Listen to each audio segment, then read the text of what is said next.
Hello everyone, welcome back to my channel. Please like, share and subscribe. Welcome back to audiobook of ఒక యోగి ఆత్మకథ chapter 3 రెండు శరీరాలున్న సాధువు. నాన్నగారు నన్నెవరూ బలవంతం చేయకుండానే ఇంటికి వస్తానని నేను మీకు మాట ఇచ్చినట్లయితే కాశీ చూసి రావడానికి నన్ను వెళ్ళనిస్తారా? ప్రయాణాలు చేయడమంటే నాకున్న గాఢమైన అభిలాషకు మా నాన్నగారు ఎప్పుడో కాని అడ్డు చెప్పేవారు కాదు. నేను కుర్రవాడిగా ఉన్నప్పుడే అనేక నగరాలు, యాత్రాస్థలాలు చూసి రావడానికి నాకు అనుమతి ఇచ్చేవారు. మామూలుగా ఒకరిద్దరు స్నేహితులు నాకు తోడుగా వచ్చేవారు. మేమందరం మా నాన్నగారు ఇచ్చిన మొదటి తరగతి రైల్వే పాసుల మీద సుఖంగా ప్రయాణాలు చేసేవాళ్లం. రైల్వే ఉద్యోగిగా ఆయన నిర్వహించే పదవి మా ఇంట్లో ఉన్న దేశదిమ్మరులకు పూర్తిగా తృప్తికరంగా ఉండేది. నా కోరిక మన్నించే విషయమై తగిన విధంగా ఆలోచిస్తానని నాన్నగారు మాట ఇచ్చారు. ఆ మర్నాడు నన్ను పిలిచారు. బరైలి నుంచి కాశీకి వెళ్లి తిరిగి రావడానికి వీలుగా ఒక రైల్వే పాసు, కొన్ని రూపాయి నోట్లు, 2 ఉత్తరాలు ఇచ్చారు. కాశీలో కేదార్నాథ్ బాబు అని మా స్నేహితుడున్నాడు. అతనికి ఒక సంగతి తెలపవలసి ఉంది. దురదృష్టవశాత్తు అతని అడ్రస్ పోయింది. కాని మా ఇద్దరికీ తెలిసిన స్నేహితులు స్వామి ప్రణవానందగారని ఆ ఊళ్ళోనే ఉన్నారు. ఆయన ద్వారా నువ్వు ఈ ఉత్తరం అతనికి అందజేయగలవా అనుకుంటున్నాను. ఆ స్వామి నేను ఒకే గురువుగారి శిష్యులం. ఆయన ఆధ్యాత్మికంగా చాలా ఉన్నత స్థితిలో ఉన్నారు. ఆయన దర్శనం వల్ల నీకు మేలు కలుగుతుంది. ఈ 2వ ఉత్తరం నిన్ను ఆయనకి పరిచయం చేయడానికి పనికొస్తుంది. ఇదిగో, ఇక నుంచి ఇల్లు విడిచి వెళ్లిపోవడాలేవి కుదరవు, గుర్తుంచుకో అంటూ ఉంటే నాన్నగారి కళ్ళు మెరిశాయి. నాకుండే 12 ఏళ్ల వయసుకు సహజమైన ఉత్సాహంతో బయలుదేరాను. కాశీ చేరిన వెంటనే స్వామివారి నివాసానికి వెళ్లాను. ముందు తలుపు తెరిచి ఉంది. 2వ అంతస్తులో ఉన్న పొడవాటి విశాలమైన గదిలోకి దారితీశాను.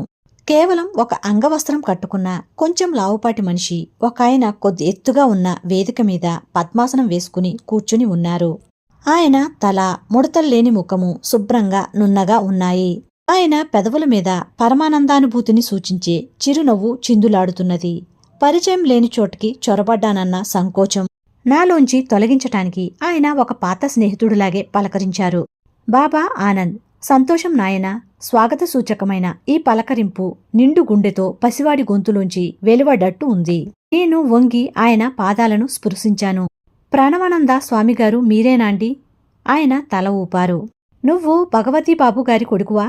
ఆయన మాటలు నాన్నగారిచ్చిన ఉత్తరాన్ని నా జేబులోంచి తీసి ఇచ్చే వ్యవధి లేకుండానే బయటికి వచ్చేశాయి. నేను ఆశ్చర్యపోతూనే ఆ పరిచయ పత్రం ఆయనకు అందించాను. కాని అదిక అనవసరమే అనిపించింది. కేదార్నాథ్ బాబుగారు ఎక్కడున్నారో తెలుసుకుంటాలే నీకోసం. ఈ స్వాములవారు తమ దివ్యదృష్టితో మళ్లీ నన్ను ఆశ్చర్యంలో ముంచెత్తారు. ఆ ఉత్తరం వైపు ఒకసారి చూసి మా నాన్నగారిని గురించి ఆప్యాయంగా మాట్లాడారు. నేను 2 పెన్షన్లు అనుభవిస్తున్నాను. నీకు తెలుసా? ఒకటి మీ నాన్నగారి సిఫార్సు వల్ల వచ్చినది. ఒకప్పుడు నేను ఆయన దగ్గర రైల్వే ఆఫీసులో పనిచేశాను. 2వది పరమేశ్వర అనుగ్రహం వల్ల వచ్చినది. ఆయన సేవలో, జీవితంలో మానవుడిగా నేను చేయవలసిన పనులన్నీ చిత్తశుద్ధితో పూర్తి చేశాను. ఈ ప్రస్తావన నాకు బొత్తిగా అర్థం కాలేదు. పరమేశ్వరుడు దగ్గర్నుంచి మీకు వచ్చేది ఎలాంటి పెన్షన్ అండి? ఆయన డబ్బేమైనా మీ ఒళ్ళో పడేస్తాడా? ఆయన నవ్వారు. అంటే గాఢమైన ప్రశాంతి అన్నమాట. ఎన్నో సంవత్సరాలు గాఢంగా ధ్యానం చేసినందుకు నేను పొందిన బహుమానం. ఇప్పుడు నేను డబ్బు కోసం ఆశపడను. నాకున్న కొద్దిపాటి భౌతికావసరాలు సమృద్ధిగా సమకూరుతున్నాయి. ఈ 2వ పెన్షన్కున్న ప్రాముఖ్యం నీకు ముందు ముందు తెలుస్తుంది. మా సంభాషణ చటుక్కున తుంచేసి స్వామివారు గంభీరమైన నిశ్చల రూపులుగా మారిపోయారు. ఒక నిగూఢమైన వాతావరణం ఆయన చుట్టూ ఆవరించింది. మొట్టమొదట ఆసక్తికరమైనదేదో గమనించినప్పటి మాదిరిగా ఆయన కళ్ళు మెరిశాయి. తరువాత మందగించాయి. ఆయన అంత మితంగా మాట్లాడినందుకు నేను చిన్నబుచ్చుకున్నాను. మా నాన్నగారి స్నేహితుణ్ణి కలుసుకోవడం ఎలాగో అప్పటిదాకా నాకు చెప్పనేలేదు. నాకక్కడ ముళ్లమీద కూర్చున్నట్లుగా ఉంది. ఇంకా ఏం తోచక రవ్వంతా విసుగుదలతో మేమిద్దరం మినహా ఖాళీగా ఉన్న ఆ గదిలో చుట్టూ కలయజూశాను. ఆయన కూర్చున్న బల్ల కింద పావుకోళ్లు నా కంటపడ్డాయి. చిన్నబాబు, గాబరా పడకు. నువ్వు చూడదలిచిన ఆయన ఒక అరగంటలో వచ్చి నిన్ను కలుస్తారు. ఆ యోగి నా మనసులో ఉన్నది ఇట్టే కనిపెట్టేస్తున్నారు. ఆ సమయంలో అది ఏమంత ఎక్కువ కష్టమైన అసాధారణ కార్యం కాదు.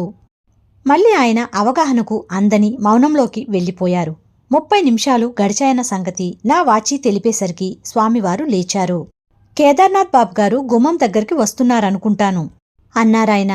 ఎవరో మేడమెట్లు ఎక్కి వస్తున్న చప్పుడు వినిపించింది. అప్పుడు నాలో నమ్మజాలనంత ఆశ్చర్యం పెల్లుబీకింది. నా ఆలోచనలు గందరగోళంగా పరుగులు తీశాయి. కబురు చెప్పడానికి ఎవర్నీ పంపించకుండానే నాన్నగారి స్నేహితుణ్ణి ఇక్కడికి పిలిపించటం ఎలా వీలైంది? నేను వచ్చినప్పటినుంచి ఇప్పటిదాకా ఈ స్వాములవారు నాతో తప్ప మరెవ్వరితోనూ మాట్లాడలేదే. ఇక నేను మంచి మర్యాద చూడకుండా గదిలోంచి వచ్చేసి మెట్లు దిగాను. సగం మెట్లు దిగేసరికి సన్నగా చామనచాయిగా మధ్య తరహా ఎత్తు ఉన్న ఒక ఆయన్ని కలిశాను. ఆయన తొందరలో ఉన్నట్టున్నారు. కేదార్నాథ్ బాబుగారు మీరేనా? నా గొంతులో ఉద్రేకం నిండింది. అవును, నువ్వు భగవతీ బాబుగారి కొడుకువు కదూ. నన్ను కలుసుకోవడానికి ఇక్కడ కాసుకుని ఉన్నావు కదూ. స్నేహపూర్వకంగా చిరునవ్వు నవ్వారాయన. ఏమండి, మీరిక్కడికి రావడం ఎలా జరిగింది? చెప్పసఖ్యం కాని విధంగా ఆయన అప్పుడు అక్కడ ఉండటంతో నాకు మతిపోయినట్టయింది. విస్మయం కలిగింది. ఇవాళ అన్నీ విచిత్రంగానే జరుగుతున్నాయి. దాదాపు 1 గంట క్రిందట నేను గంగలో స్నానం పూర్తి చేసుకునే సమయానికి ప్రాణవానంద స్వామిగారు నా దగ్గరకు వచ్చారు. ఆ సమయంలో నేనక్కడ ఉన్నట్టు ఆయనకు ఎలా తెలిసిందో నాకు తెలియదు. భగవతీ బాబుగారబ్బాయి మీకోసం మా ఇంట్లో ఎదురు చూస్తున్నాడు. మీరు నాతో వస్తారా అన్నారు. నేను సంతోషంగా సరే అన్నాను. మేమిద్దరం చెయ్యి పట్టుకుని వస్తూ ఉండగా పావుకోళ్లతో నడుస్తున్న ఆ స్వామివారు ఈ గట్టి బూట్లతో నడిచి నాకన్నా చురుగ్గా ముందుకు సాగటం ఆశ్చర్యం కలిగించింది. మా ఇల్లు చేరుకోవడానికి మీకు ఎంతసేపు పడుతుంది అంటూ చెట్టుకుని ఆగి అడిగారు నన్ను ప్రణవానందులు. సుమారు అరగంట. నాకిప్పుడు వేరే పని ఉంది అన్నారాయన. అప్పుడాయన చూపిన చూపులోని మర్మం నాకర్థం కాలేదు. మిమ్మల్ని విడిచి నేను వెళ్ళాలి. మీరు వచ్చి నన్ను ఇంట్లో కలుసుకోవచ్చు. భగవతీ బాబుగారబ్బాయి నేను అక్కడ మీకోసం ఎదురు చూస్తూ ఉంటాం. అలా కాదు అని నేను అడ్డు చెప్పేలోగానే ఆయన టకటకా దూసుకు వెళ్లిపోయి గుంపులో మాయమైపోయారు.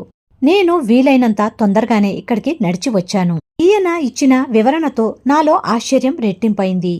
ఈ స్వామీజీ మీకు ఎంతకాలం నుంచి తెలుసని అడిగాను.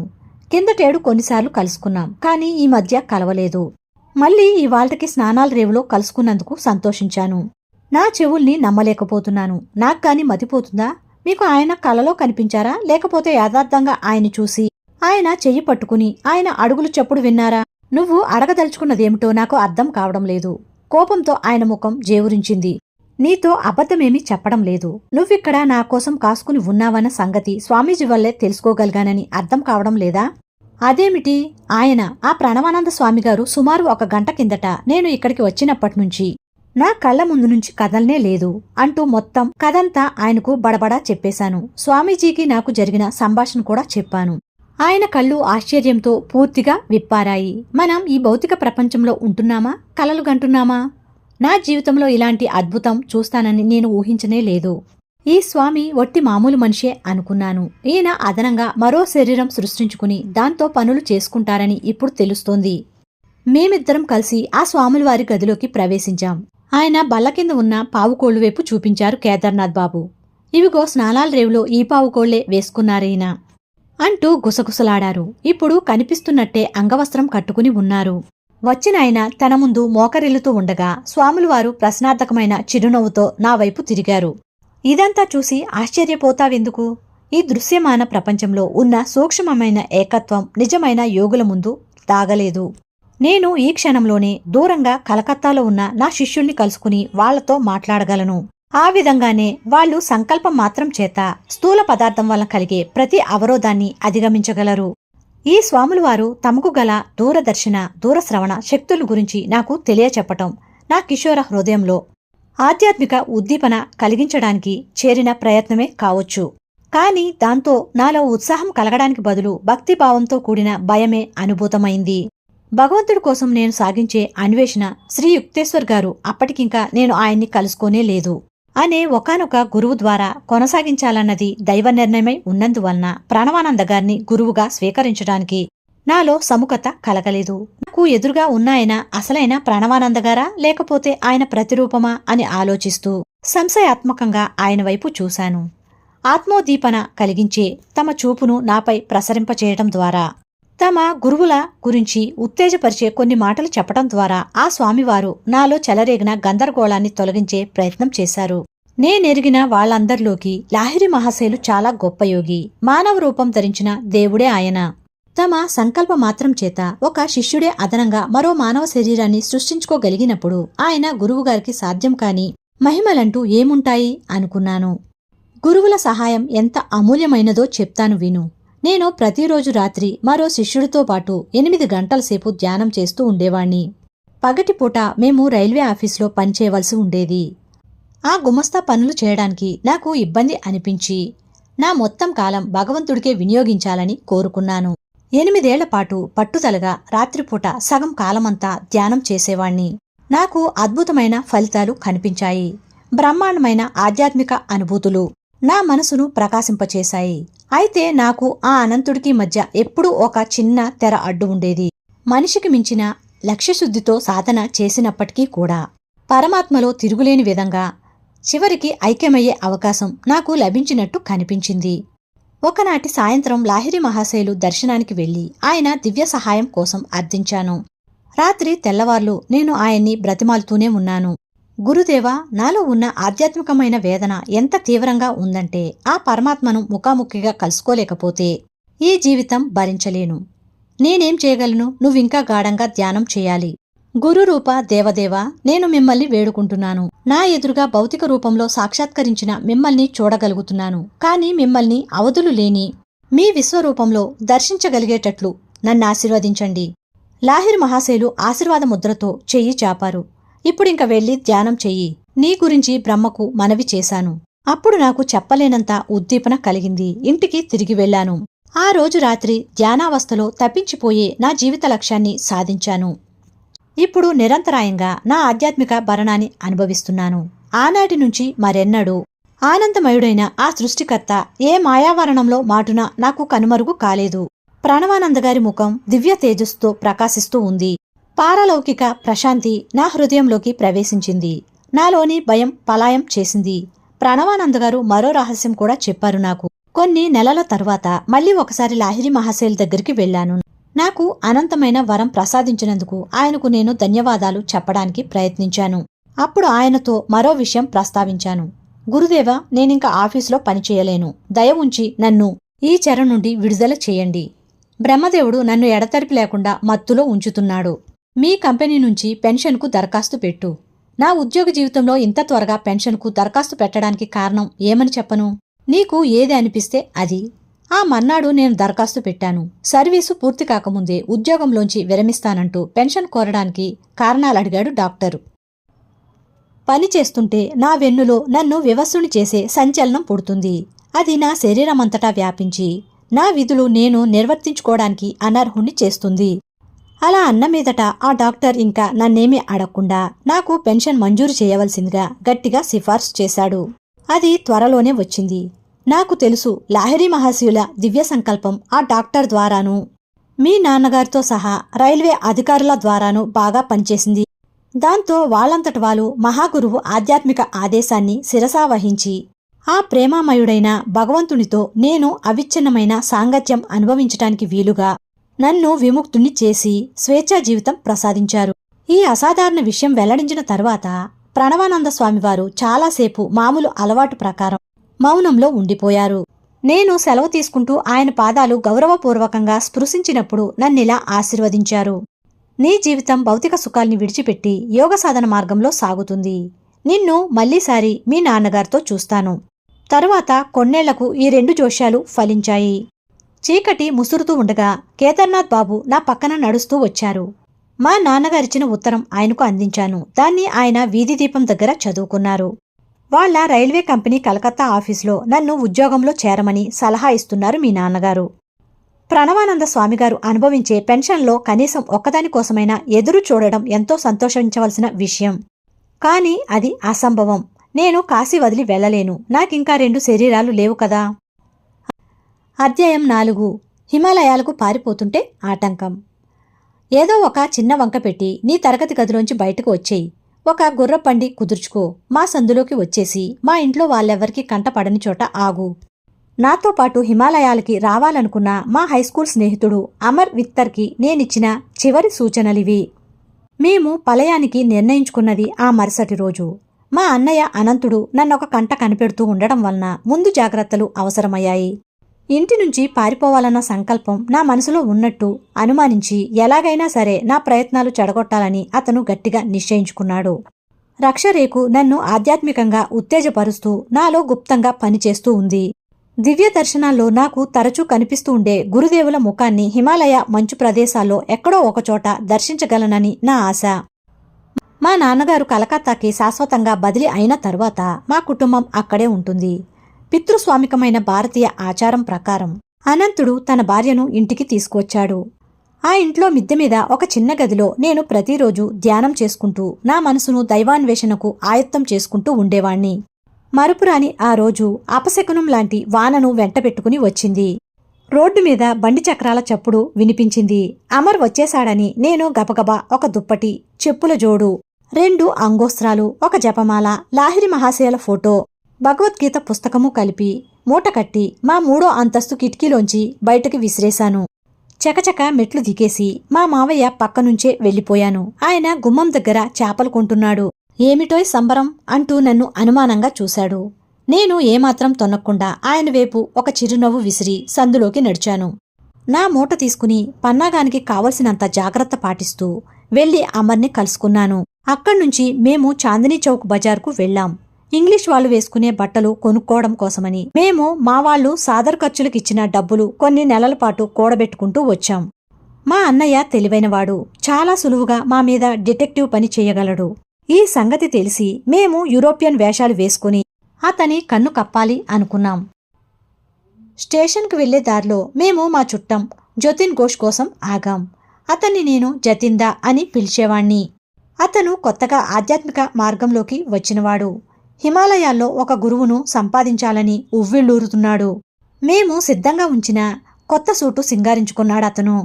మా ఎత్తు బాగా పారిందని మురిసిపోయాం. గాఢమైన ఒక ఉత్సాహం మా గుండెల్ని ఆవరించింది. మనకింకా కావలసిన వెల్ల క్యాన్వాసు బూట్లు అని అంటూ అడుగున రబ్బర్ వేసిన బూట్లు అమ్మకానికి పెట్టిన దుకాణానికి మా స్నేహితుణ్ణి తీసుకువెళ్లాను. తోలుతో చేసినవన్నీ జంతువుల్ని చంపగా తయారైనవే కనుక ఈ పవిత్ర యాత్రలో మన దగ్గర అలాంటివి ఉండకూడదు అన్నాను. నా భగవద్గీతకున్న తోలు అట్ట, ఇంగ్లాండ్లో తయారైన నా సోలా టోపీ, హెల్మెట్కి ఉన్న తోలు పట్టీలు తీసి పారేయడానికి నేను వీధిలో ఆగాను. స్టేషన్లో మేము బర్ద్వాన్కు టిక్కెట్లు కొన్నాం. హిమాలయాల దిగువన కొండల్లో ఉన్న హరిద్వారం చేరడానికి అక్కడ రైలు మారాలని నిర్ణయించుకున్నాం. మాలాగే ఆ రైలు బండి కూడా ఉడకడం మొదలుపెట్టగానే నాలో ఉన్న ఆశాభావాలను స్నేహితులకు వెల్లడించాను. ఒక్కసారి ఊహించుకోండి, గురువులు మనకి దీక్ష ఇస్తారు. మనం సమాధి స్థితి అనుభవం పొందుతాం. అప్పుడు మన శరీరాలకు వచ్చే దివ్యమైన ఆకర్షణ శక్తి వల్ల హిమాలయాల్లో ఉండే క్రూరముగాలు మన దగ్గరికి సాధు జంతువుల్లా వస్తాయి. మన లాలింపు కోసం ఎదురు చూస్తూ పులులు పెంపుడు పిల్లుల్లా ఉంటాయి. అలంకారికంగానూ అక్షరాల 2 విధాల సమూహకరమైన భవిష్యత్తు స్థితిని చిత్రిస్తూ నేనన్న ఈ మాటలకు అమర్ పెదవుల మీద ఉత్సాహం చిరునవ్వు విరిసింది. కాని జతిందా చూపు తప్పించాడు. వెనక్కి పరుగులు తీస్తున్న నేలవేపు కిటికీలోంచి చూపు సారించాడు. డబ్బు ఉన్న మూటను వాటాలు వెయ్యాలి. చాలాసేపు మౌనంగా ఉన్న తర్వాత జతిందా చేసిన సూచన ఇది. బర్ద్వాన్లో మనం ఎవరి టిక్కెట్టు వాళ్లే కొనుక్కోవాలి. అలాగైతే మనమందరం కలిసి పారిపోతున్నామన్న సంగతి స్టేషన్లో ఎవరూ కనిపెట్టలేరు అన్నాడు. నేను ఏమీ అనుమానించకుండా అతని సూచనకు ఒప్పుకున్నాను. మునిమాపు వేళకు మా బండి బర్ద్వాన్లో ఆగింది. జతిందా టిక్కెట్లు ఆఫీసులోకి వెళ్లాడు. అమరు నేను ప్లాట్ఫామ్ మీద కూర్చున్నాం. 15 నిమిషాల సేపు అలా కాసుకొని ఉండి అప్పుడింకా వృధాగా వాకబులు మొదలుపెట్టాం. అన్ని వేపులా వెతుకుతూ ఎంతో గాబరాగా జతిందా కోసం పేరు పెట్టి అరవడం మొదలుపెట్టాం. కాని అతను ఆ చిన్న స్టేషన్ చుట్టూ ఆవరించిన చీకట్లో కలిసిపోయాడు. నేనొక విచిత్రమైన స్తబ్దతకు లోనయ్యాను. నా ధైర్యం పూర్తిగా సడలిపోయింది. నిరుత్సాహపరిచే ఈ దుర్ఘటనను దేవుడే కలగజేశాడా? ఆయన్ని చేరుకోవడం కోసం మొదటిసారిగా ఎంతో జాగ్రత్తగా పథకం వేసుకుని ఇంటి నుంచి పారిపోయే ఈ మనోహరమైన సన్నివేశం దారుణంగా భగ్నమైంది. అమర్, మనం ఇంటికి వెళ్ళిపోదాం, పసిపిల్లవాళ్ల ఏడుస్తూ అన్నాను నేను. జతిందా ఇంత నిర్దయగా వెళ్ళిపోవడం మనకి అపశకునం. ఈ ప్రయాణం దెబ్బతినక మానదు అన్నాను. దేవుడి మీద నీకున్న ప్రేమ ఇదేనా? ఒక దగాకోరు స్నేహితుడి చిన్న పరీక్షకే నిలబడలేవా అన్నాడు అమర్. ఇది దేవుడు పెట్టిన పరీక్ష అన్న సంగతి అమర్ మాటలో ధ్వనించటంతో నా గుండె కుదుటపడింది. సీతాబోక్కు, మోతీచూర్కు బర్ద్వాన్ పెట్టింది పేరు. అప్పటికి అవి తిని సేద తీర్చుకున్నాం. మరికొన్ని గంటల్లో పెరైలీ మీదుగా హరిద్వారం వెళ్లడానికి బండి ఎక్కాం. మర్నాడు మొఘల్ సరాయిలో బండ్లు మారడానికి ప్లాట్ఫామ్ మీద కాసుకుని కూర్చుని చాలా ముఖ్యమైన విషయం మాట్లాడుకున్నాం. అమర్, కాసేపట్లో రైల్వే ఉద్యోగులు వచ్చి మనల్ని గుచ్చి ప్రశ్నలు వేయవచ్చు. మా అన్నయ్య తెలివిని నేను ఏమాత్రం తక్కువగా అంచనా వేయడం లేదు.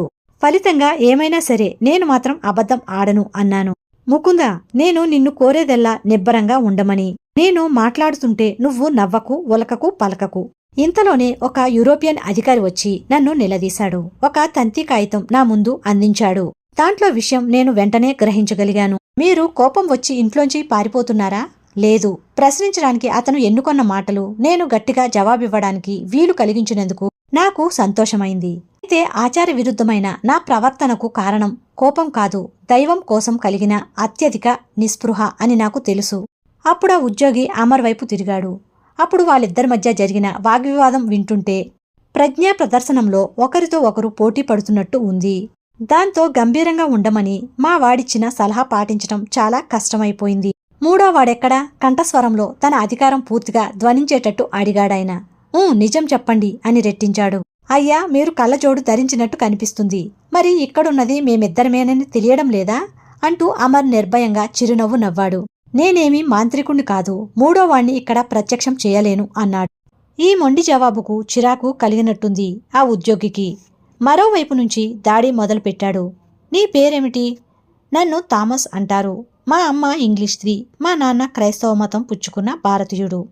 మీ స్నేహితుడి పేరేమిటి? థామ్సన్ అని పిలుస్తాను. అంతవరకు నాలో అంచిపెట్టుకున్న కులుకు దాంతో పై స్థాయికి చేరుకుంది.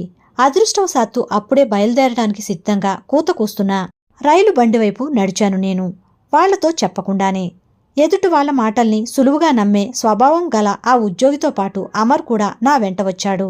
ఉపకార బుద్ధితో ఆయన యూరోపియన్లు కూర్చునే పెట్టిలోకి ఎక్కించాడు మమ్మల్ని.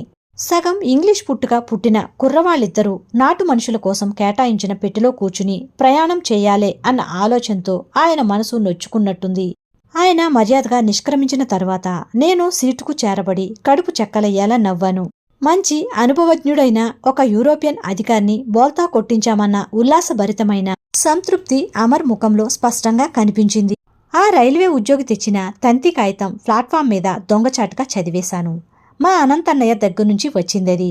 దాంట్లో ఇలా ఉంది: ఇంగ్లీష్ దుస్తులు వేసుకున్న బెంగాలీ అబ్బాయిలు ముగ్గురు ఇంటి నుంచి పారిపోయి మొఘల్ సరాయి మీదుగా హరిద్వారం వెళ్తున్నారు. నేను వచ్చే వరకు వాళ్ళనక్కడ ఆపు చేయండి. మీ సహాయానికి తగిన పారితోషికం దొరుకుతుంది. అమర్, గుర్తులు పెట్టిన టైం టేబుల్ మీ ఇంట్లో వదిలేయొద్దని చెప్పానా నీకు అంటూ ఎద్దేవా చేస్తూ చూశాను. అక్కడ మా అన్నయ్యకొకటి కనిపించి ఉంటుంది. మావాడు సిగ్గుపడుతూ తప్పు ఒప్పుకున్నాడు. మేము బెరైలీలో కాసేపు ఆగాం. అక్కడ మా కోసం ద్వారకా ప్రసాద్ కాసుకొని ఉన్నాడు. అనంతన్న ఇచ్చిన తంతి చేత్తో పట్టుకుని మమ్మల్ని అక్కడ ఆపేయడానికి గట్టిగా ప్రయత్నించాడు ద్వారక. అయితే మేమిలా పారిపోవాలన్న ప్రయత్నం ఏదో సరదాకి తలపెట్టింది కాదని వాడికి నచ్చచెప్పాను. మాతో పాటు వాణ్ణి కూడా హిమాలయాలకి వచ్చేయమన్నాం. కాని కిందటిసార్లాగే వాడు రానన్నాడు. ఆ రాత్రి మా బండి ఒక స్టేషన్లో ఆగి ఉండగా మరో రైల్వే ఉద్యోగి వచ్చి అమర్ని లేపాడు. నేనప్పుడు సగం నిద్రలో ఉన్నాను. ఆయన కూడా ఈ థాప్సన్లా సంకరజాతి ఆకర్షణలకు లోబడి మోసపోయాడు. ఆ రైలు బండి తెల్లవారేసరికి మమ్మల్ని విజయవంతంగా హరిద్వారం చేర్చింది. రాజటీవీతో నిలిచిన కొండలు దూరం నుంచి మమ్మల్ని రమ్మని పిలుస్తున్నాయి. స్టేషన్లో నుంచి బయటకు దూసుకువచ్చి స్వేచ్ఛగా సంచరిస్తున్న నగర ప్రజల్లోకి వచ్చి పడ్డాం. అనంతన్నయ్య ఎలాగూ మా యూరోపియన్ వేషం పసిగట్టేశాడు కనుక మేము చేసిన మొట్టమొదటి పని బట్టలు మార్చేసి దేశవాళీ దుస్తులు వేసుకోవడం. పట్టుబడిపోతామన్న కించ నా మనసులో పీకుతూనే ఉంది. వెంటనే హరిద్వారం విడిచి వెళ్లిపోవడం మంచిదని అక్కడికి ఉత్తరాన ఉన్న ఋషికేశం వెళ్లడానికి టిక్కెట్లు కొనుక్కున్నాం. చాలా కాలంగా ఎంతోమంది మునీశ్వరుల పాదస్పర్శతో పునీతమైన భూమి ఋషికేశం. అప్పటికే నేను బండి ఎక్కేశాను. అమర్ మాత్రం వెనకబడి ఇంకా ప్లాట్ఫారం మీదే ఉన్నాడు. ఒక పోలీస్ కేకతో వాడు టకీమని ఆగిపోయాడు. మాకు ఇష్టం లేకపోయినా మా సంరక్షకుడిగా వెంటపడిన ఆ పోలీస్ అధికారి మమ్మల్ని ఒక పోలీస్ స్టేషన్ బంగ్లాకు నడిపించి మా దగ్గర ఉన్న డబ్బు స్వాధీనం చేసుకున్నాడు. మా అన్నయ్య వచ్చేదాకా మమ్మల్ని అక్కడ ఆపు చేసి ఉంచటం తన విధి అని మర్యాదగా చెప్పాడు. తప్పించుకు తిరుగుతున్న మేము చేరవలసిన గమ్యం హిమాలయాలని తెలిసి ఆ అధికారి ఒక విచిత్రమైన కథ చెప్పాడు. మీకు సాధువుల పిచ్చి పట్టినట్టుంది. నిన్ననే నేనొక సాధువును చూశాను. ఆయన కంటే గొప్పవాణ్ణి మీరెన్నటికీ చూడలేరు. నేను నాతో పనిచేసే మరో ఆఫీసరు 5 రోజుల క్రితం మొదటిసారిగా ఆయనకి తారసపడ్డాం. ఒక కూనికోరు కోసం తీవ్రంగా గాలిస్తూ గంగ ఒడ్డున పహారా కాస్తున్నాం మేము. వాడు బ్రతుకుండగానన్నా సరే చచ్చినా సరే పట్టితెమ్మని మాకు హుకుం జారీ అయ్యింది. యాత్రికుల్ని దోచుకోవడానికి వాడు సాధువులా మారువేషాలు వేస్తున్నాడని పేరు. మాకు కొంచెం దూరంలో ఆ నేరస్తుడి పోలికలకు సరిపోయే మనిషి ఒకడు కనిపించాడు. ఆగమని మేము హెచ్చరిక జారీ చేసినా ఆ మనిషి ఖాతరు చేయలేదు. అతని మీద పడి పట్టుకోవడానికి మేము పరిగెత్తాం. అతని వెనకాలకు వెళ్లి నా గొడ్డలెత్తి బలంగా ఒక్క వేటు వేశాను. దాంతో అతని కుడిచెయ్యి దాదాపు పూర్తిగా ఊడిపడే అంతగా తెగిపోయింది. నోరు విప్పి అరవడం కాని, దారుణమైన ఆ దెబ్బవైపు చూడటం కాని చెయ్యకుండా ఆ మనిషి ఇంకా చురుగ్గానే నడిచిపోతూ ఉండడం మాకు ఆశ్చర్యం కలిగించింది. మేము ఆయన ఎదుటికి ఉరికేసరికి నిదానంగా ఇలా అన్నాడు, మీరు గాలిస్తున్న కూనికోరు నేను కాదు. దేవుడిలాంటి ఒక ఋషిని గాయపరిచానని తెలిసేసరికి అవమానంతో కుంగిపోయాను. ఆయన పాదాల మీద పడి క్షమాపణ చెప్పుకొని పెద్దదారగా చిమ్ముతున్న రక్తాన్ని అరికట్టడానికి నా తలపాగా తీసిచ్చాను. నాయనా, ఇది నీ వల్ల పొరపాటున జరిగిందని తెలుస్తుంది అంటూ ఆ సాధువు నా మీద దయతో ఇలా అన్నాడు, వెళ్ళు, నిన్ను నువ్వు తిట్టుకోకు. ప్రేమమయురాలైన ఆ జగన్మాత నన్ను జాగ్రత్తగా చూసుకుంటుందిలే. వేలాడుతున్న చేతిని మొండిభుజంలోకి తోసాడాయన. ఆశ్చర్యం అది వెంటనే అతుక్కుపోయింది. రక్తస్రావం కూడా చిత్రంగా ఆగిపోయింది. 3 రోజులు పోయాక నా దగ్గరకు రండి. అదుగో ఆ చెట్టు కింద ఉంటాను. గాయం పూర్తిగా మానిపోవడం మీరే చూస్తారు. అప్పుడిక మీరు పశ్చాత్తాప పడనక్కర్లేదు. నిన్న నేను నాతో పాటు పనిచేసే ఆఫీసరు కలిసి ఆయన చెప్పిన చోటుకి ఆత్రంగా వెళ్ళాం. సాధువు అక్కడే ఉన్నాడు. తన చెయ్యి పరీక్షగా చూడనిచ్చాడు మమ్మల్ని. దానిమీద ఒక మచ్చ లేదు, గాయమైన జాడ కూడా లేదు. నేను ఋషికేశం మీదుగా హిమాలయ నిర్జీవ ప్రదేశాలకి వెళ్తున్నాను అంటూ ఆ సాధువు తొందరగా బయలుదేరి వెళ్తూ మమ్మల్ని దీవించాడు. ఆయన పవిత్రత వల్ల నా జీవితం ఉచ్చస్థితి అందుకున్నట్లు అనిపిస్తుంది. ఆ అధికారి ఎంతో భక్తి ఉట్టిపడేలా తన మాటలు ముగించాడు. ఆయనకు కలిగిన అనుభవం ఆయన్ని సమూలంగా కదిలించినట్టు కనిపిస్తుంది. ఆ విషయం మా మనసులకెక్కే విధంగా ఆయన అద్భుతమైన ఆ వార్తాపత్రికలో అచ్చైన కాగితం ఒకటి నా చేతికిచ్చాడు. జనంలో సంచలనం కలిగించటానికే ప్రాముఖ్యత ఇచ్చే వార్తాపత్రికలు మామూలుగా సానుకూల పద్ధతిలో అతిశయోక్తిగా రాశారు. అందులో దాదాపు ఆ సాధువు తల తెగ్గొట్టినంత పని జరిగిందని సూచించారు.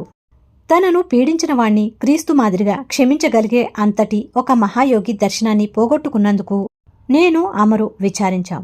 భారతదేశం గత 2 శతాబ్దాలుగా భౌతిక సంపత్తి విషయంలో పేదగానే ఉన్నప్పటికీ తరగని గని వంటి దివ్య సంపత్తి మాత్రం దానికి ఉంది. ఈ పోలీస్ ఆయన వంటి లౌకిక మానవులకు కూడా ఆధ్యాత్మికంగా ఆకాశాన్నంటే మేడలు సందర్భవశాత్తు దారి పక్కనే ఎదురుపడుతూ ఉంటాయి. అటువంటి అద్భుతమైన కథ చెప్పి మా విసుగు పోగొట్టినందుకు ఆ అధికారికి మేము ధన్యవాదాలు చెప్పాం. తాను మాకంటే అదృష్టవంతుణ్ణి అన్నది అతని సూచన కావచ్చు. కాని మేము చిత్తశుద్ధితో చేసిన అన్వేషణ ఒక మహాగురువు పాదసన్నిధిని కాకుండా మొరటైన ఒక పోలీస్ స్టేషన్లో ముగిసింది. హిమాలయాలు అంత దగ్గరలో ఉన్నా కూడా మేము బందీలుగా ఉన్నందువల్ల మాకవి ఎంతో దూరమయ్యాయి. స్వేచ్ఛ కోసం నా మనసు ఉరకలు వేస్తుందని అమర్తో చెప్పాను. అవకాశం వచ్చినప్పుడు చల్లగా జారుకుందాం. పవిత్రమైన ఋషికేశానికి కాలినడకన వెళ్లగలం. ప్రోత్సాహకరంగా చిరునవ్వు నవ్వాను. కాని మాకొక బలమైన ఆధారంగా ఉన్న డబ్బును వాళ్లు మా దగ్గర్నుంచి తీసేసుకోగానే నా జతగాడు నిరాశవాదిగా మారిపోయాడు. అలాంటి ప్రమాదకరమైన అడవి ప్రదేశంలో కనుక మనం నడక మొదలు పెట్టామంటే చివరికి మనం చేరేది సాధువులుండే చోటకి కాదు, పెద్ద పులుల పొట్టలోకి. మరో 3 రోజులకి అనంతుడు, అమర్ వాళ్ళ అన్నయ్య వచ్చారు. అమర్ అయితే తేలికపడ్డ మనసుతో వాళ్ళన్నయ్యను ఆప్యాయంగా పలకరించాడు. నేను మాత్రం సమాధాన పడలేదు. నా నుంచి అనంతుడికి లభించినవి తిట్లు తప్ప మరేమీ కాదు. నీ మనసుకెలా అనిపిస్తుందో నాకు తెలుసురా అంటూ మా అన్నయ్య నన్ను సముదాయిస్తూ అన్నాడు. నేను నిన్ను కోరేదల్లా ఒకటే. కాశీలో మంచి జ్ఞాని ఒక ఆయన ఉన్నాడు. ఆయన్ని కలుసుకోవడానికి నాతో కాశీ రమ్మని, నీకోసం బెంగ పెట్టుకున్న నాన్నగారిని చూడటానికి కలకత్తా వచ్చి కొన్నాళ్ళు ఉండమనీను. కావలసి వస్తే తర్వాత సాగిద్దూగాని ఇక్కడ గురువు కోసం వెతకటం. ఈ విషయం దగ్గర అమర్ మా మాటలో కలగజేసుకుని నాతో మళ్లీ హరిద్వారం వచ్చే ఉద్దేశమేమీ తనకు లేదని ఖండితంగా చెప్పాడు. కుటుంబ సంబంధమైన ఆప్యాయత అనుభవిస్తున్నాడు వాడు. కాని నాకు తెలుసు నేను మాత్రం గురువు కోసం అన్వేషణ మాననని. మేమంతా కాశీ వెళ్లే రైలు ఎక్కాం. అక్కడ నా ప్రార్థనకు సాటిలేని తక్షణ ఫలితం కనిపించింది. అనంతన్నయ్య తెలివిగా ముందే ఒక పథకం వేసి ఉంచాడు. హరిద్వారం వచ్చే లోపున దారిలో కాశీ ఆగి ఒక పండితుణ్ణి కలుసుకుని తరువాత నాతో మాట్లాడేటందుకు ఏర్పాటు చేశాడు. నేను సన్యాసిని కావాలన్న ఉద్దేశం విరమించుకునేటట్లు చేయడానికి ప్రయత్నిస్తానని ఆ పండితుడు ఆయన కొడుకు అనంతన్నయ్యకి మాట ఇచ్చారు. అన్నయ్య నన్ను వాళ్ళింటికి తీసుకెళ్లాడు. పండితుడు గారి కొడుకు యువకుడే ముంగిట్లో ఉన్న నన్ను మంచి ఉత్సాహంగా పలకరించాడు. నాకు సుదీర్ఘమైన వేదంతో సన్యాసం ఇచ్చాడు. తనకు దివ్య దృష్టి వల్ల నా భవిష్యత్తు తెలుసునని నొక్కి చెప్పి సన్యాసిని కావాలన్న నా ఉద్దేశాన్ని చులకనగా కొట్టిపారేశాడు. నీ మామూలు బాధ్యతల్ని విడిచిపెట్టాలన్న పట్టుమీదే కనుక నువ్వు ఉన్నట్లయితే నీకెప్పుడు దురదృష్టమే దాల్చుతుంది. దేవుణ్ణి దర్శించలేవు. ప్రాపంచిక అనుభవాలు లేకుండా నీ పూర్వజన్మను తొలగించుకోలేవు అన్నాడాయన. అందుకు సమాధానంగా భగవద్గీతలో చెప్పిన అమృత వాక్కులు నా నోటి నుంచి వెలువడ్డాయి. ఎంతో దుష్కర్మ మూటకట్టుకున్నవాడు కూడా ఎడతెరిపి లేకుండా నన్ను ధ్యానించినట్లయితే అతడు వెనుక చేసిన దుష్కర్మల ఫలితాలు శీఘ్రంగా నశిస్తాయి. అతడు ధర్మాత్ముడయ్యి శాశ్వత శాంతి నందుకుంటాడు. నన్ను నమ్ముకున్న భక్తుడెవ్వడు నశించడు. ఇది నిశ్చయమని తెలుసుకో. అయితే ఆ యువకుడు అంత గట్టిగా జోష్యం చెప్పేసరికి నాలో విశ్వాసం కొద్దిగా సడలింది. అప్పుడు గుండె నిండా భక్తి నింపుకుని మనసులో దేవుణ్ణి ఇలా ప్రార్థించాను. దయ ఉంచి నా మానసిక ఆందోళన పోగొట్టు. ఇక్కడే ఇప్పుడే జవాబు చెప్పు. నన్ను సన్యాసిగా బతకమంటావా, సంసారిగానా? నీ ఉద్దేశం చెప్పు. ఈ పండితుడు గారి ఇంటి ఆవరణకు వెలుపల ప్రసన్నవదనుడైన ఒక సాధువును గమనించాను. దివ్యదృష్టి కలవాణ్ణి అని చెప్పుకునే ఈయనకు నాకు తీవ్రంగా జరిగిన సంభాషణను ఆయన వినే ఉంటాడన్నది నన్ను తన దగ్గరికి పిలవడంతో అర్థమైంది. ప్రశాంతమైన ఆయన కళ్ళలోంచి బ్రహ్మాండమైన శక్తి ఒకటి వెలువడుతున్నట్లు నాకు అనుభూతి కలిగింది. బాబు, ఆ అజ్ఞాని మాటలు చెవిని పెట్టకు. నీ ప్రార్థనకి జవాబుగా ఈ జన్మలో నీకు నిర్ణయమైన ఏకైక మార్గం సన్యాసమేనని నీకు నమ్మకంగా చెప్పమని భగవంతుడు నాతో అంటున్నాడు. ఖచ్చితమైన పరిష్కారంలా వచ్చిన ఈ సందేశాన్ని వినగానే నాకు ఆశ్చర్యమే కాదు, కృతజ్ఞతాభావం కూడా వెల్లుబీకింది. సంతోషంగా చిరునవ్వు నవ్వాను. ఆ మనిషి దగ్గర్నుంచి వచ్చేయ్ అంటూ ముంగిట్లోంచి ఆ జ్ఞాని నన్ను పిలుస్తున్నాడు. ఋషితల్యుడైన నా మార్గదర్శకుడు ఆశీర్వాద సూచనంగా చెయ్యి ఎత్తి మెల్లగా వెళ్ళిపోయాడు. నువ్వెంత పిచ్చివాడువో ఆ సాధువు కూడా అంత పిచ్చివాడు. ఇంత మనోహరమైన వ్యాఖ్య చేసినవాడు తల నెరిసిన పండితుడు. ఆయన కొడుకు నా వైపు సానుభూతిగా చూస్తున్నారు. అతను కూడా దేవుడి కోసం అనిశ్చితమైన అన్వేషణలో ఉండి ఇల్లు విడిచి పెట్టేశాడని విన్నాను. నేను ఆ వైపు నుంచి తిరిగిపోయాను. ఈ ఇంటి వాళ్ళతో నేనింకేం మాట్లాడదలుచుకోలేదని అన్నయ్యతో చెప్పేశాను. దాంతో అతను నిరుత్సాహపడి వెంటనే వెళ్లిపోవడానికి ఒప్పుకున్నాడు. వెంటనే మేము కలకత్తా వెళ్లే రైలు ఎక్కాం. డిటెక్టివ్ గారు, నేను ఇద్దరు స్నేహితులతో కలిసి పారిపోయానని మీరు ఎలా కనిపెట్టారు అని అడుగుతూ సరదాగా నాకు కలిగిన ఆసక్తిని మా తిరుగు ప్రయాణంలో అన్నయ్య దగ్గర బయటపెట్టాను. అతను కొంటిగా నవ్వాడు. మీ బళ్ళో అమర్ క్లాసులోంచి వెళ్లిపోయాడని మళ్లీ రాలేదని తెలిసింది. మర్నాడు పొద్దున్న వాళ్ళింటికి వెళ్లి గుర్తులు పెట్టిన రైల్వే టైం టేబుల్ బయటికి లాగాను. సరిగ్గా అప్పుడే అమర్ వాళ్ళ నాన్నగారు బండిలో బయటకు వెళ్లబోతూ బండివాడితో మాట్లాడుతున్నారు. మా అబ్బాయి ఈ పూట బడికి వెళ్లడానికి నాతో రాడు, మాయమైపోయాడు అంటూ బాధగా అన్నారాయన. మీ అబ్బాయి గారు మరో ఇద్దరు తెల్లతొరల బట్టలు వేసుకుని హౌరా స్టేషన్లో రైలు ఎక్కారని నాకు తెలిసిన బండివాడు చెప్పగా విన్నానండి. వారి తోలిబూట్లు బండివాడికి బహుమతిగా ఇచ్చారట కూడా అన్నాడు ఆ బండివాడు. దాంతో నాకు 3 ఆధారాలు దొరికాయి. టైం టేబుల్, 3 కుర్రవాళ్లు, ఇంగ్లీష్ వాళ్ల దుస్తులు. ఉల్లాసము, విసుగుదలగా కలిసిన మనసుతో అన్నయ్య బయటపెట్టే సంగతులు వింటున్నాను. బండివాడి విషయంలో మేము చూపించిన ఔదార్యం కొద్దిలో వికటించిందన్నమాట. నేను వెంటనే వెళ్లి టైం టేబుల్లో అమర్ గీతలు పెట్టిన ఊళ్ళ స్టేషన్ మాస్టర్లందరికీ టెలిగ్రాములు ఇచ్చాను. బరైలీ దగ్గర టిక్కు పెట్టాడతను. అంచేత అక్కడున్న మీ స్నేహితుడు ద్వారకాకి తంతి ఇచ్చాను. తరువాత కలకత్తాలో మన ఇంటి చుట్టుపక్కల వాకపు చేసిన మీదట తెలిసింది ఏమిటంటే మన జతింద ఒకరోజు రాత్రంతా ఇంటికి రాలేదని, మర్నాడు పొద్దున యూరోపియన్ వేషంలో దిగాడని తెలిసింది. వాణ్ణి వెతికి పట్టుకుని భోజనానికి రమ్మని పిలిచాను. నేనొక స్నేహితుడు మాదిరిగా పిలిచేసరికి వాడు కాదనలేక ఒప్పుకున్నాడు. దారిలో వాడికి ఏమాత్రం అనుమానం రానియకుండా ఒక పోలీస్ స్టేషన్లోకి తీసుకువెళ్లాను. అంతకుముందే నేనక్కడ భయంకరంగా కనిపించే ఆఫీసర్ని ఏరుకోరి ఉంచాను. మేము వెళ్లగానే వాళ్లు వాణ్ణి చుట్టుముట్టారు. వాడి చూపులకు తట్టుకోలేక జతింద తన వింత నడవడికి సంజయ్షి చెప్పుకోవడానికి ఒప్పుకున్నాడు. ఆధ్యాత్మికమైన ఉత్సాహంతో మనసు తేలిపోతూ ఉండగా హిమాలయాలకు వెళ్లాలని బయలుదేరాను అంటూ చెప్పడం మొదలుపెట్టాడు. గొప్ప గురువుల్ని కలుసుకోగల అవకాశం దొరుకుతుందన్న ఆశతో నా మనసు నిండిపోయింది. కాని ముకుందుడు హిమాలయ గుహల్లో మనం ఆనందంలో తన్మయులమై ఉన్నప్పుడు పెద్ద పులులు మంత్రానికి కట్టుబడ్డట్టుగా ఆగిపోయి పెంపుడు పులుల్లా మన చుట్టూ కూర్చుంటాయి అనేసరికి నా ఉత్సాహమంతా నీరుగారిపోయింది. మొదట చెమట పట్టేసింది. అప్పుడేం గతి అని వాపోయాను. ఒకవేళ పులుల క్రూర స్వభావం మా ధ్యాన సమాధి శక్తి ప్రభావం వల్ల మారకపోతే మమ్మల్ని అవి పెంపుడు పులుల్లా దయతో చూస్తాయా అన్న ఆలోచన నాలో కలిగింది. ఏదో ఒక పులి పొట్టలోకి నేను బలవంతాన ప్రవేశించినట్టు మనసుకు అనిపించింది. అది కూడా పూర్తి శరీరంతో కాదు, శరీరంలోని ఒక్కొక్క భాగమే విడివిడిగా. ప్రయాణం మధ్యలో జతిందా మాతో చెప్పకుండా మాయమైనందుకు అప్పుడు నాకు కలిగిన కోపం ఇప్పుడు వచ్చిన నవ్వుతో ఎగిరిపోయింది. అన్నయ్య రైల్లో ఇచ్చిన ఉల్లాసకరమైన ఈ వివరణ జతిందా నాకు కలిగించిన బాధనంతటినీ పోగొట్టేసింది. కాని ఉన్నమాట చెప్పాలి, ఒక రవ్వ తృప్తి లాంటిది కూడా కలిగింది నాకు. జతిందా కూడా పోలీసులు బెడద తప్పించుకోలేకపోయినందుకు. అన్నంతదా నువ్వు గూఢచారివై పుట్టావు అంటూ తమాషాగా నేను చూసిన చూపులో కొంత విసుగుదల కూడా లేకపోలేదు. జతిందా ప్రవర్తనకు కారణం ఆత్మరక్షణ చేసుకోవాలన్న సహజ స్వభావమే కాని మాకనిపించినట్టు మమ్మల్ని మోసం చేయాలని కాదని తెలిసి నాకు సంతోషమైంది అని అతనితో చెప్తాను. కలకత్తాలో ఇంటి దగ్గర నాన్నగారు కనీసం నా హైస్కూల్ చదువు పూర్తయ్యేదాకానైనా తిరిగే కాళ్ళని నిలకడగా ఉంచుకోమని నా మనసులో నాటుకునేటట్లుగా చెబుతూ బతిమాలారు. నేను లేని సమయంలో వాత్సల్యంతో ఒక తంత్రం పన్ని ఋషితల్యులైన స్వామి కేవలానందగారనే పండితురొకర్ని రోజూ మా ఇంటికి వచ్చే ఏర్పాటు చేశారు. వీరు నీకు సంస్కృతం నేర్పుతారు అని నాకు చెప్పారు నాన్నగారు. బాగా చదువుకున్న దార్శనికుని దగ్గర నాకు శిక్షణ ఇప్పించినట్లయితే ఆధ్యాత్మికమైన నా ఆంక్షలను తృప్తిపరచవచ్చని నాన్నగారు ఆశించారు. కాని ఆయన అనుకున్నది సూక్ష్మంగా తారుమారైంది. మా మాస్టర్ గారు నాకు బుద్ధికి పదును పెట్టే శుష్క విషయాలు బోధించకపోగా అందుకు భిన్నంగా భగవంతుడి సాక్షాత్కారం కోసం నాలో నిగురు కప్పిన నిప్పులా ఉన్న ఆకాంక్షను ప్రజ్వలింపచేశారు. నాన్నగారికి తెలియని విషయం ఏమిటంటే స్వామి కేవలానంద్ గారు లాహిరి మహాశైల ఉత్కృష్ట శిష్యులన్న సంగతి. సాటిలేని ఆ మహాగురువులకు శిష్యులు వేల కొద్దీ ఉండేవారు. ఆయనకు గల దివ్యమైన ఆకర్షణ శక్తి అడ్డు ఆపు లేనిది కనుక వాళ్లని ఆయన వైపు ఆకర్షించింది. లాహిరి మహాశైలు తరచుగా కేవలానందగారిని ఒక ఋషిలా పేర్కొంటూ ఉండేవారని నాకు తర్వాత తెలిసింది. మా ట్యూషన్ మాస్టర్ గారి ముఖం సమృద్ధిగా పెరిగిన వంకుల జుట్టుతో తీర్చిదిద్దినట్లుగా ఉండేది. నల్లటి ఆయన కళ్ళు కల్లా కపటం తెలియని పసిపిల్లవాడి కళ్ళు మాదిరిగా నిర్మలంగా ఉండేవి. ఆయన పలచని శరీరంలోని కదలికలన్నీ ప్రశాంతమైన ఆలోచనని గంభీర్యాన్ని ప్రదర్శించేవి.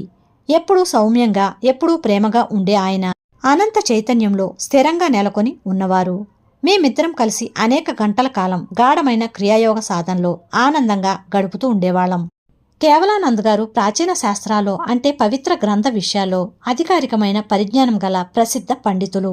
ఆయన పాండిత్యమే ఆయనకు శాస్త్రి మహాశయ అన్న బిరుదును సంపాదించింది. అందరూ ఆయన్ని మామూలుగానే ఆ పేరుతోనే పిలుస్తూ ఉండేవారు. కాని సంస్కృత పాండిత్యం సంపాదించటంలో నా అభివృద్ధి గమనించదగ్గదేమీ కాదు. నిస్సారమైన వ్యాకరణాన్ని విడిచిపెట్టేసి ప్రతిసారి యోగాని గురించి లాహిరి మహాశయుల గురించి మాట్లాడే అవకాశం కోసమే ప్రయత్నిస్తూ ఉండేవాణ్ణి. ఒక రోజున మా మాస్టర్ గారు నా కోరిక మన్నించి లాహిరి మహాశయుల సన్నిధిలో తాము గడిపిన జీవితానికి సంబంధించిన విషయం ఒకటి చెప్పారు. అరుదైన అదృష్టం వల్ల లాహిరి మహాశయుల సమీపంలో 10 ఏళ్ల పాటు ఉండే అవకాశం నాకు కలిగింది. రోజూ రాత్రిపూట నా యాత్రకు గమ్యస్థానం కాశీలో వారి నివాసగృహం. గురువుగారెప్పుడూ మేడ మీద మొదటి అంతస్తులో ముందరున్న చిన్న గదిలో ఉంటూ ఉండేవారు. ఆయన ఒక కొయ్య బల్ల మీద పద్మాసనం వేసుకుని కూర్చుని ఉండేవారు. ఆ బల్లకి వెనకాల చేర్లబడడానికి ఒక చెక్క కూడా లేదు. ఎదురుగా ఆయన శిష్యులు పుష్పమాలంకారం మాదిరిగా అర్ధ చక్రాకారంగా కూర్చునేవారు. ఆయన కళ్ళు బ్రహ్మానందంతో మెలమెల మెరుస్తూ కదులుతూ ఉండేవి. అవి ఎప్పుడూ దూరదర్శన్ శక్తి గల అంతఃశిక్షువు ద్వారా శాశ్వతానంద గోళంలోకి గుచ్చి చూస్తూ సగం మూసుకుని ఉండేవి. ఆయన ఏకబిగిన మాట్లాడటమన్నది అరుదు. ఆయన చూపు సందర్భానుసారంగా తమ సహాయం అవసరమన్న ఒక శిష్యుడి మీద కేంద్రీకరించి ఉండేది. అప్పుడు హిమపాతంలా వచ్చిపడే కాంతిని పోలిన ఉపశమన వాక్కులు ధారగా వెలువడుతూ ఉండేవి. ఆ మహాపురుషుల చూపుతో నాలో వర్ణించటానికి సత్యం కాని ఒకానొక ఆనందం వెల్లువిరుస్తూ ఉండేది. అనంతత్వమనే ఒకానొక మహాపద్మంలోంచి వెలువడ్డ మాదిరిగా ఆయనలోంచి వచ్చే సుగంధం నాలో నిండిపోయేది. మేము రోజుల తరబడి మాట్లాడుకోకపోయినప్పటికీ ఆయన సన్నిధిలో ఉండడమే నా అస్తిత్వాన్నంతటినీ మార్చేసిన మహత్తరమైన అనుభవం. కంటికి సోకని అడ్డంకి ఏదైనా నా ఏకాగ్రతకు భంగం కలిగించేలా ఎదురైనట్లయితే నేను మా గురువుగారి పాదాల దగ్గర ధ్యానం చేసేవాణ్ణి. అక్కడ నాకు చాలా సూక్ష్మమైన ఆధ్యాత్మిక స్థితులు కూడా అందుబాటులోకి వచ్చేవి. ఆయన కంటే తక్కువ స్థాయి గురువుల దగ్గర మాత్రం అలాంటి అనుభూతులు కలిగేవి కావు. ఆ మహానుభావులు ఒక సజీవమైన దేవాలయం. దాని రహస్య ద్వారాలు భక్తితో ప్రవేశించే శిష్యులందరి కోసం తెరుచుకునే ఉండేవి. లాహిరి మహాశయులు పవిత్ర గ్రంథాన్ని గురించి పుస్తక పాండిత్యంతో వ్యాఖ్యానించేవారు కాదు. అప్రయత్నంగానే ఆయన దివ్య గ్రంథాలయంలోకి మునిగిపోయేవారు. ఆయనలోని సర్వజ్ఞత్వం అనే నీటి బుగ్గలోంచి మాటల నురుగు, ఆలోచనల తుంపరులు పైకి చిమ్ముకొస్తూ ఉండేవి. అనేక యుగాలకు పూర్వం వేదాల్లో మరుగుపడి ఉన్న గాఢమైన దార్శనిక శాస్త్రాన్ని బయల్పరిచే అద్భుతమైన కీలకం ఆయన దగ్గర ఉండేది. ప్రాచీన గ్రంథాల్లో చెప్పిన వివిధ చేతన స్థాయిల్ని వివరించమని అడిగినప్పుడు ఆయన చిరునవ్వు చిందిస్తూ అంగీకారం తెలిపేవారు. నేను ఆ స్థితుల్లోకి ప్రవేశించి నాకు గోచరించింది చెబుతాను మీకు అనేవారు. కేవలం గ్రంథాలు బట్టి పట్టేసి తన అనుభవంలోకి తెచ్చుకుని భావాల్ని వెల్లడించే ఉపాధ్యాయులకు ఆయనకు చాలా తేడా ఉండేది. నీకు అర్థం ఎలా అవుతుందో అలా శ్లోకాలపై వ్యాఖ్యానించు అంటూ మితభాషులైన గురువుగారు దగ్గరున్న ఒక శిష్యుడితో తరచూ అంటూ ఉండేవారు. నువ్వు సరైన వ్యాఖ్యానం చెప్పే విధంగా నీ ఆలోచనల్ని నేను ప్రేరేపిస్తాను అనేవారు. ఈ ప్రకారంగా లాహిరి మహాశయులు దర్శించిన సత్యాలు అనేకం గ్రంథస్థం కావడం జరిగింది. వాటి మీద ఎందరో శిష్యులు పెద్ద పెద్ద వ్యాఖ్యాన గ్రంథాలు రాశారు. గుడ్డి నమ్మకం పెట్టుకోమని గురువుగారు ఎన్నడూ చెప్పలేదు. మాటలన్నవి కేవలం పైతొడుగులు అనేవారాయన. ధ్యానంలో నువ్వు పొందే ఆనందభరితమైన యోగం ద్వారా దేవుడున్నాడనే గట్టి నమ్మకాన్ని సాధించు. శిష్యుడికి ఏ సమస్య ఎదురైనా సరే దానికి పరిష్కారంగా ఆయన క్రియాయోగం సాధన చేయమని సలహా ఇచ్చేవారు. మీకు దారి చూపించడానికి నేను ఈ శరీరంలో లేనప్పుడు కూడా ఈ యోగ కీలకానికున్న సామర్థ్యం పోదు. సిద్ధాంతపరమైన ఆదేశాల సముదాయంగా తలచి కట్టుదిట్టంగా కనికట్టిలేవో దాచిపెట్టి తరువాత మర్చిపోవటానికి వీలైనది కాదు ఈ యోగ పద్ధతి. క్రియాయోగం ద్వారా నిరంతరాయంగా ముక్తి మార్గంలో ముందుకు సాగు. నువ్వు చేసే సాధనలోనే దీని శక్తి ఇమిడి ఉంది. నా మట్టుకు నేను పరమాత్మ సాక్షాత్కారం కోసం మానవుడు జరిపే అన్వేషణలో స్వయం కృషితో ముక్తి సాధించటానికి రూపొందించిన సాధనాల్లో అన్నిటికంటే పటిష్టమైనది క్రియాయోగేనని భావిస్తాను అంటూ గంభీరమైన ప్రమాణవాక్యంతో ముగించారు కేవలానంద గారు. మానవులందరిలోనూ మరుగుపడి ఉన్న దేవుడు క్రియాయోగ పద్ధతిని వినియోగించడం వలన లాహిరి మహాశీల భౌతిక శరీరంలోనూ ఆయన శిష్యుల్లో కొందరిలోనూ మనకు కళ్లకు కట్టే విధంగా రూపుదాల్చాడు. కేవలానంద గారు గురువుగారి సాన్నిధ్యంలో ఉన్నప్పుడు ఒకసారి లాహిరి మహాశయులు చేసిన దివ్యమైన అద్భుతం ఒకటి ఉంది. ఋషితుల్యులైన మా మాస్టర్ గారు ఒకనాడు నాకా కథ చెప్పారు. ఆయన కళ్ళు మాకెదురుగా బల్ల మీదున్న సంస్కృత పుస్తకాలకు దూరంగా లగ్నమై ఉన్నాయి. గురువుగారి శిష్యుల్లో రాము అనే గుడ్డివాడి మీద నాకు జాలి కలిగింది. అతని కోసం ఏమైనా చెయ్యాలనిపించింది. తమలోనే పరమాత్ముడు ఉజ్వలంగా ప్రకాశిస్తున్న మా గురువుగారికి ఇతడు ఎంతో విశ్వాసపాత్రుడై సేవ చేస్తున్నాడే, అటువంటి ఇతనికి కళ్ళలోనే వెలుగు లేకపోవాలా అనిపించింది. ఒక రోజున రాముతో మాట్లాడటానికి ప్రయత్నించాను. కాని అతడు చేత్తో చేసిన ఒక తాలూకు విసనకర్రతో గంటల తరబడి ఓపికగా గురువుగారికి విసురుతూ కూర్చున్నాడు. చివరికి అతడు గదిలోంచి బయటికి వెళ్లిన తర్వాత నేను వెనకాలే వెళ్లాను. రాము, నీకు కళ్ళు పోయి ఎంతకాలమైంది? నేను పుట్టినప్పుడేనండి. ఒక్క క్షణమైనా సూర్యుని చూసే అదృష్టం నా కళ్ళకి పట్టలేదండి అన్నాడు. సర్వశక్తి సంపన్నులైన గురువుగారు నీకు సాయం చేయగలరు. ఒకసారి ఆయనకి మనవి చెయ్యి అన్నాను. మర్నాడు రాము బిడియపడుతూ లాహిరి మహాశయుల దగ్గరకు వెళ్లాడు. తనకున్న ఆధ్యాత్మిక సర్వసమృద్ధికి తోడుగా భౌతిక సంపద కోరడం దాదాపు అవమానకరమనిపించే అంతటిగా భావించాడు. స్వామి, విశ్వానంతటినీ ప్రకాశింపచేసేవాడు మీలో ఉన్నాడు. అంతకంటే తక్కువ కాంతితో వెలిగే సూర్యుణ్ణి చూడగలిగేటట్టుగా ఆ భగవంతుడి వెలుగు నా కళ్లల్లోకి వచ్చేటట్లు చేయమని ప్రార్థిస్తున్నాను అన్నాడు. రాము, నన్ను ఇరకాటంలో పెట్టడానికి ఎవరో ఈ ఎత్తు వేశారు. నయం చేసే శక్తి నాకు లేదు అన్నారాయన. అయ్యా, మీలో ఉన్న పరమాత్ముడు తప్పకుండా సాయం చేయగలడండి. అది వేరే సంగతి రాము. పరమాత్ముడి శక్తికి పరిమితి లేదు. అటు నక్షత్రాల్ని, ఇటు శరీరంలో జీవకణాల్ని తన నిగూఢమైన ప్రాణశక్తితో ప్రజ్వలింపచేసే పరమాత్ముడు నీ కళ్ళకి తప్పకుండా వెలుగు ఇవ్వగలడు అంటూ గురువుగారు రాము ముఖంలో కనుబొమ్మల మధ్య ఉండే బిందువును స్పృశించారు. నీ మనసును 7 రోజుల పాటు అక్కడ కేంద్రీకరింపచేసి ఉంచి తరచుగా రామనామ జపం చేస్తూ ఉండు. సూర్యుడి తేజోబింబం నీకోసం ప్రత్యేకంగా ఉదయిస్తుంది అన్నారు. ఒక్క వారంలో ఆ అద్భుతం జరిగింది. రాము మొట్టమొదటిసారిగా ప్రకృతిమాత సుందరముఖాన్ని దర్శించాడు. రాము ఏ ఇతర దివ్యపురుషుడి కంటే కూడా అధికంగా ఆరాధించే శ్రీరామనామాన్నే పురశ్చరణ చేయవలసిందిగా సర్వజ్ఞులు తమ శిష్యుడికి సూచించారు. రాము విశ్వాసమన్నది భక్తితో దున్నిన నేల. అందులో గురువుగారి శక్తివంతము శాశ్వతము అయిన రోగ నివారణ బీజం మొలకెత్తింది అంటూ కేవలానంద గారు ఒక్క క్షణం పాటు మౌనం వహించారు. తమ గురువుగారి మహిమను మళ్లీ ప్రస్తుతించారు. లాహిరి మహాశయులు చేసిన అద్భుత చర్యలన్నిట్లోనూ స్పష్టమయ్యే విషయం ఏమిటంటే తానే వాటికి కారకశక్తిని అనుకునే అవకాశం అహంకారాన్ని ఎన్నడూ ఇవ్వకపోవడం. లాహిరి మహాశయులు చికిత్సాకారకమైన మూలశక్తికి తమను తాము అర్పించుకొన్నవారు. అందువల్లే ఆయన ఆ శక్తిని స్వేచ్ఛగా తమ గుండా ప్రసరింపచేసేటట్టు చేశారు. లాహిరి మహాశయుల ద్వారా రోగాలు నయమైన శరీరాలు కూడా అనేకం చిట్ట చివరి చిత్తిమంటలకు ఆహుతి కాక తప్పలేదు. కాని మౌనంగా ఆయన కలిగించిన ఆధ్యాత్మిక జాగృతి, ఆయన తీర్చిదిద్దిన క్రీస్తు మాదిరి శిష్యులు ఎన్నటికీ నశించని అద్భుత మహిమలని చెప్పాలి. నేను సంస్కృత పండితుణ్ణి అయితే కాలేదు కాని అంతకన్నా దివ్యమైన వాక్య పదీయం బోధించారు నాకు కేవలానంద్ గారు.